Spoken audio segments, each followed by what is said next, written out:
Hello everyone, I am Priyanka Soni और आप सभी का वेलकम है आज के इस लेक्चर में that is based on read only memory.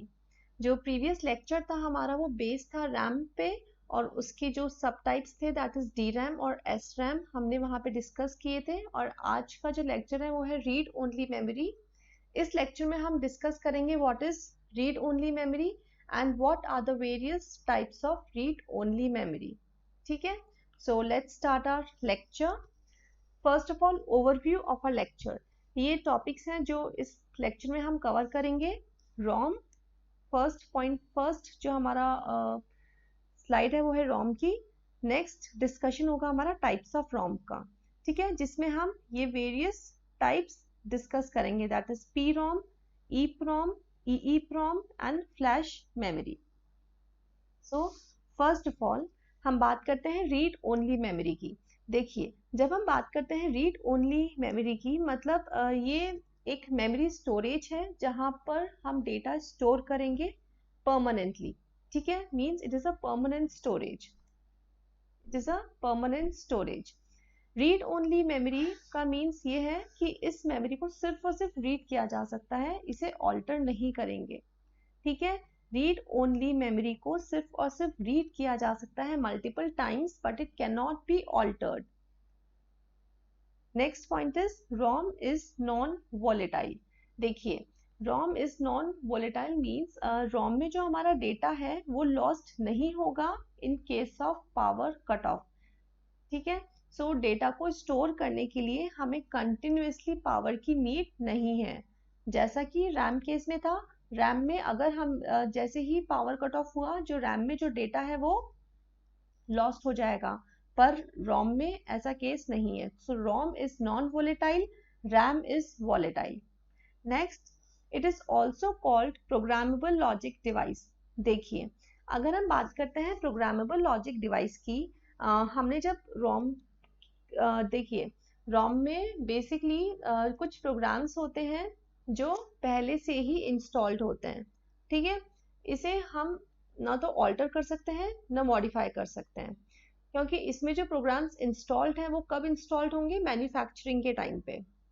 ठीक है, जब ये चिप मैन्युफैक्चर होगी उसी टाइम पे इनमें जो प्रोग्राम्स हैं वो इंस्टॉल्ड किए जाते हैं। सो इस वजह से हम इसे क्या कहते हैं, programmable logic device. Programmable logic device क्यों कहते हैं, क्योंकि रोम में जो कंटेंट है या फिर जो बिट्स है जो हम स्टोर करते हैं वो कब होगा, ड्यूरिंग मैन्युफैक्चरिंग। इसका मतलब ये है जब हम डिवाइस का जो हार्डवेयर कॉन्फ़िगरेशन होगा, ठीक है, डिवाइस के हार्डवेयर कॉन्फ़िगरेशन जब होता है डिवाइस का, तभी रोम में प्रोग्राम्स को स्टोर किया जाता है, इसलिए हम इसे कहते हैं प्रोग्रामेबल लॉजिक डिवाइस। ठीक है, डिवाइस के हार्डवेयर कॉन्फ़िगरेशन जब होगा डिवाइस का उसी टाइम पे रोम में प्रोग्राम्स इंस्टॉल किए जाएंगे। इस रीजन से हम रोम मेमोरी को क्या कहेंगे, प्रोग्रामेबल लॉजिक डिवाइस। ठीक है, अब देखिए इसके एप्लीकेशंस कहाँ कहाँ एप्लीकेबल होगा, micro programming and second one is system programs that is BIOS. ये हम नेक्स्ट स्लाइड में कवर करेंगे। Next, data is written during manufacture. देखिए, रोम में जो डेटा स्टोर होगा वो कब स्टोर होगा, रोम मेमोरी में जब डेटा को स्टोर किया जाएगा वो किस टाइम पे स्टोर किया जाएगा, मैन्युफैक्चरिंग के टाइम पे। ठीक है, मैन्युफैक्चरिंग के टाइम पे रोम में डेटा स्टोर किया जाएगा। तो इस वजह से क्या होगा, जो इसका जो कंटेंट है इसे हम ऑल्टर नहीं कर सकते, मतलब रोम में जो प्रोग्राम है उसे इरेज या फिर रीप्रोग्राम नहीं किया जा सकता। ठीक है, रोम का जो डेटा है हम उसे मॉडिफाई नहीं कर सकते, उसे रीप्रोग्राम नहीं कर सकते, उसे हम इरेज भी नहीं कर सकते, क्योंकि वो जब मैन्युफैक्चरिंग के टाइम पे ही उसमें जो प्रोग्राम्स थे वो इंस्टॉल किए गए थे। इस वजह से हम इस मेमोरी को क्या कहेंगे, read only memory. Now next, देखिए, प्रोग्राम्स स्टोर्ड इन रोम। अगर हम रोम में कौन कौन से प्रोग्राम स्टोर किए जाते हैं उनका डिस्कशन करते हैं, तो उसमें से फर्स्ट है बायोस, सेकंड है लोडर और फिर है फर्मवेयर। ठीक है, बायोस, लोडर एंड फर्मवेयर। अब फर्स्ट ऑफ ऑल हम एक एग्जांपल लेते हैं। देखिए, हम जब भी एक कंप्यूटर स्टार्ट करेंगे जब भी हम कंप्यूटर ऑन करते हैं, ठीक है। जैसे ही हमने कंप्यूटर ऑन किया, जो स्क्रीन है वो इंस्टेंटली अपीयर नहीं होगी, ठीक है। जो स्क्रीन है वो इंस्टेंटली अपीयर नहीं होती है, it takes time to appear. क्यों?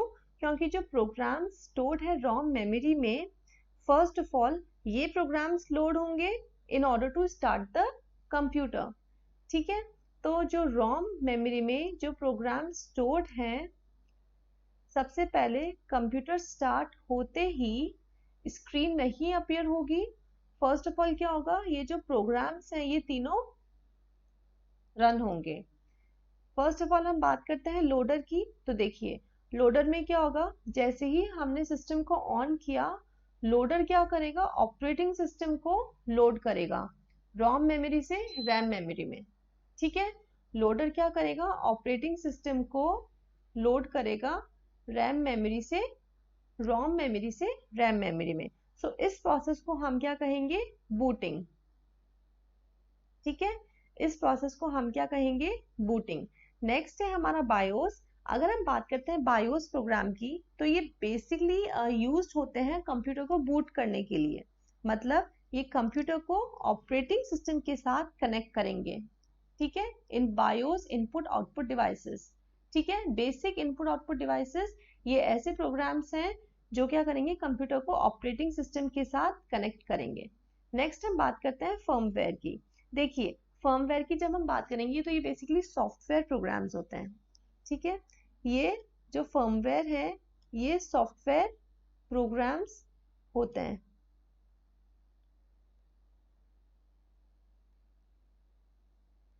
फर्मवेयर बेसिकली सॉफ्टवेयर प्रोग्राम्स होते हैं, ठीक है। ये सॉफ्टवेयर प्रोग्राम्स हार्डवेयर डिवाइसेस के साथ अटैच होंगे, ठीक है। ये जो प्रोग्राम्स है ये हार्डवेयर डिवाइसेस के साथ अटैच होंगे, जैसे कि कीबोर्ड है, हार्ड ड्राइव है, एक्सेट्रा।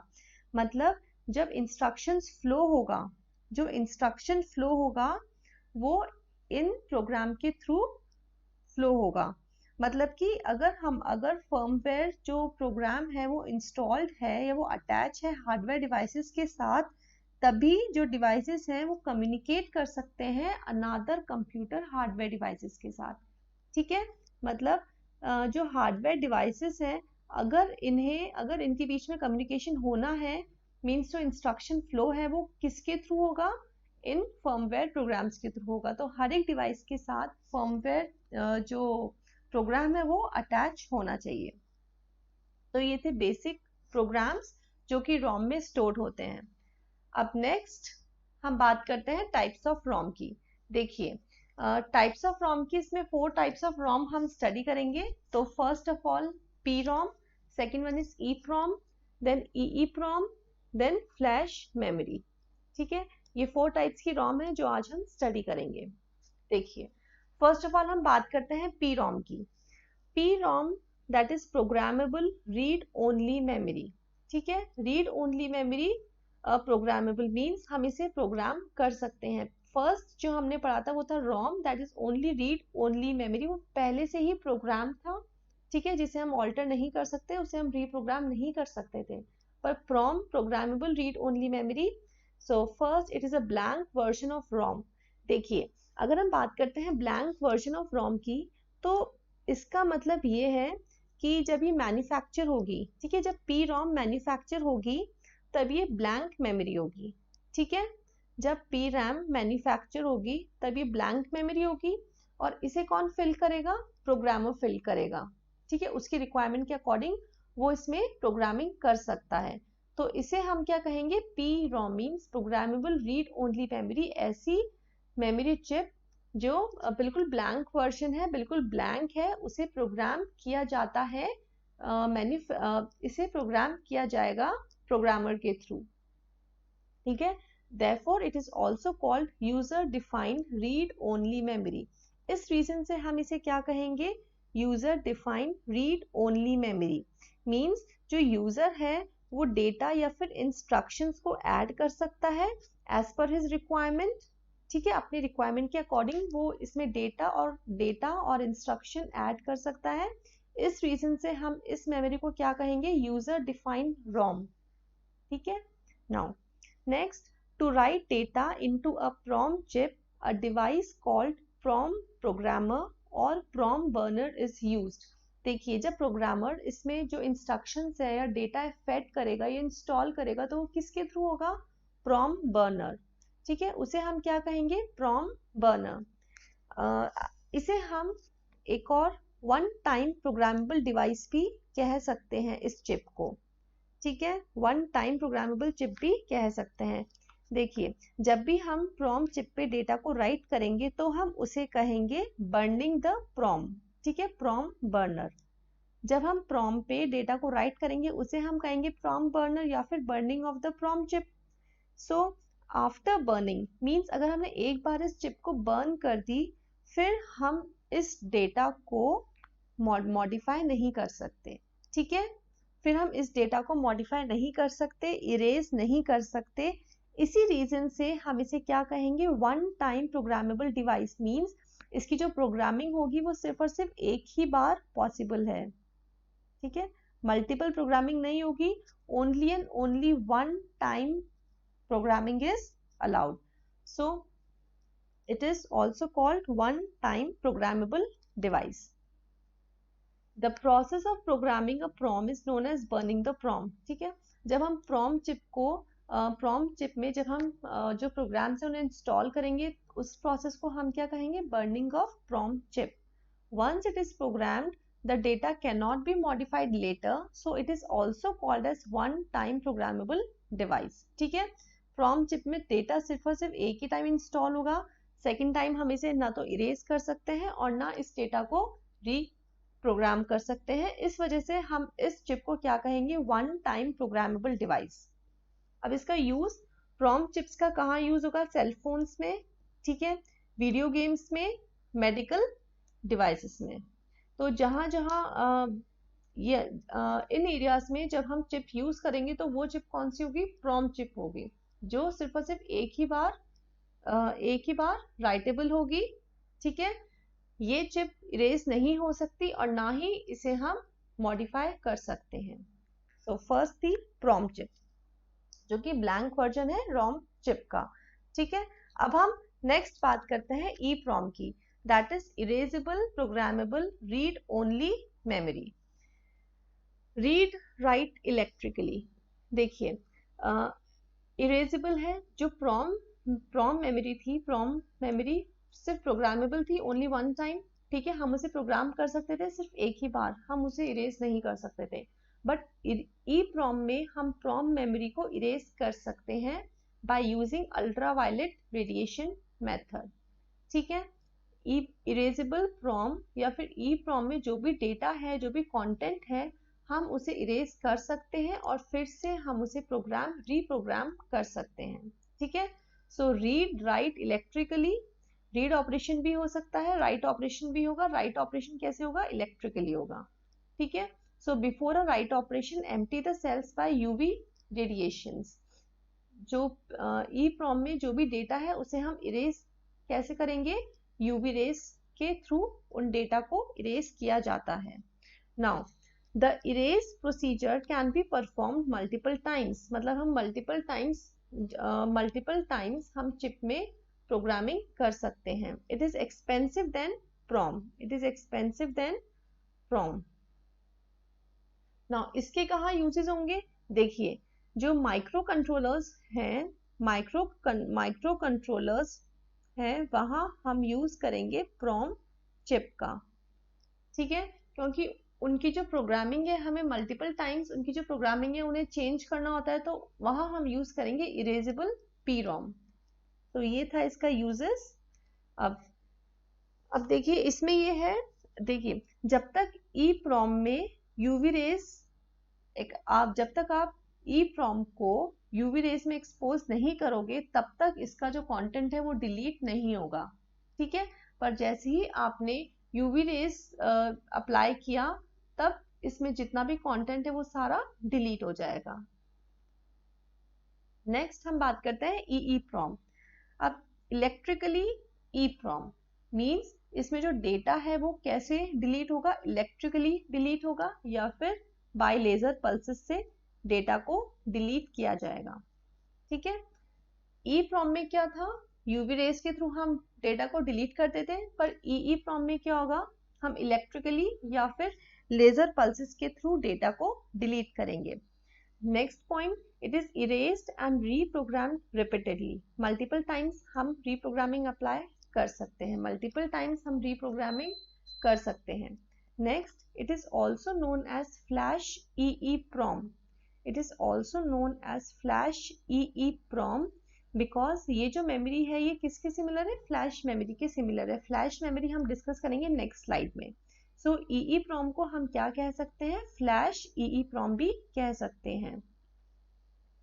अब देखिए EEPROM की अगर हम बात करें तो इसमें जो डेटा है वो कैसे इरेज होगा, ठीक है। EEPROM में जो डेटा है वो कैसे इरेज होगा, या तो वो इरेज होगा एक टाइम पे 1 बाइट, ठीक है, या तो एक टाइम पे वो इरेज करेगा 1 बाइट, ठीक है, एक टाइम पे इरेज करेगा 1 बाइट, या फिर बाइट पर बाइट वो इरेज करेगा, ठीक है। तो ये था electrically EEPROM। Now uses, the BIOS of a computer is stored in the memory. देखिए मैंने आपको 3 प्रोग्राम्स बताए थे रोम में, ठीक है, लोडर, बायोस एंड फर्मवेयर। तो जो बायोस है उसे हम स्टोर, वो कहाँ स्टोर होगा, EEPROM पे स्टोर होगा, ठीक है। The erase procedure can be perform multiple times. ये इंपॉर्टेंट है, जो बायोस ऑफ अ कंप्यूटर जो प्रोग्राम है, बायोस प्रोग्राम है, उसे हम कहाँ स्टोर किया जाता है, EEPROM पे। Next, flash memory. अब देखिए हम बात करते हैं फ्लैश मेमोरी की, तो ये एडवांस्ड वर्जन है EEPROM का। EEPROM का एडवांस्ड वर्जन है, मींस वहां पे जो देखिए EEPROM में डेटा डिलीट होता था बाइट पर बाइट, ठीक है, या फिर 1 बाइट, और EEPROM में जो डेटा डिलीट होगा वो ब्लॉक्स में डिलीट होगा, ठीक है, लार्ज वॉल्यूम ऑफ ब्लॉक्स में डिलीट होगा। इसमें जब हम डेटा को स्टोर करेंगे वो कैसे स्टोर होगा, एरे ऑफ मेमोरी सेल्स में, ठीक है। ये मेमोरी है और हमने कंटिन्यूअसली कंटीजियस एलोकेट किया है डेटा को, ठीक है। अगर इसमें हम डेटा को इरेज करेंगे तो वो ब्लॉक ऑफ डेटा डिलीट होगा, पर EEPROM में क्या था, बाइट बाय बाइट वहां पे डेटा डिलीट होता था। So flash memory is faster than EEPROM। Flash memory faster है EEPROM का, ये एडवांस्ड वर्जन है, ठीक है। इसमें हम डिलीट और राइट कर सकते हैं ब्लॉक ऑफ डेटा को, ठीक है। ब्लॉक ऑफ डेटा को हम रीड भी कर सकते हैं, राइट भी कर सकते हैं। सो इट में delete 512 bytes at a particular time, ठीक है। 512 bytes at a particular time पे हम डेटा को डिलीट कर सकते हैं, और EEPROM में सिर्फ या तो 1 बाइट डिलीट होगा और इसमें होगा 512 bytes at a particular time. So flash memory is faster than EEPROM, ठीक है। Now next, for storage and transferring data between a personal computer and digital devices. देखिए फ्लैश मेमोरीज, ठीक है, फ्लैश मेमोरीज में क्या होगा, जब भी हमें डेटा को ट्रांसफर करना है किसी पर्सनल कंप्यूटर से या फिर डिजिटल डिवाइसेस और पर्सनल कंप्यूटर के बीच में, तो हम क्या यूज करेंगे, flash memory. For example MP3 players, digital cameras, USB flash drives, इन सब में क्या यूज होगी, फ्लैश मेमोरी का हम यूज करेंगे। सो ये था हमारा लेक्चर, रोम पे बेस्ड था। इसका लास्ट पॉइंट और है, the BIOS of many modern computers stored on a flash memory chip also called flash BIOS। देखिए ऐसे कंप्यूटर सिस्टम्स जहाँ पे हम BIOS यूज करेंगे, और वो BIOS को हम कहाँ स्टोर करेंगे, फ्लैश मेमोरी चिप पे, ठीक है। फ्लैश मेमोरी पे अगर हम BIOS को इंस्टॉल करते हैं तो उसे हम कहेंगे फ्लैश BIOS, फ्लैश BIOS। तो ये था हमारा लेक्चर, होप सो आपको क्लियर होगा रोम। और अगर आपको ये लेक्चर क्लियर है तो प्लीज आप कमेंट सेक्शन में मेंशन करिए। And thank you all for watching.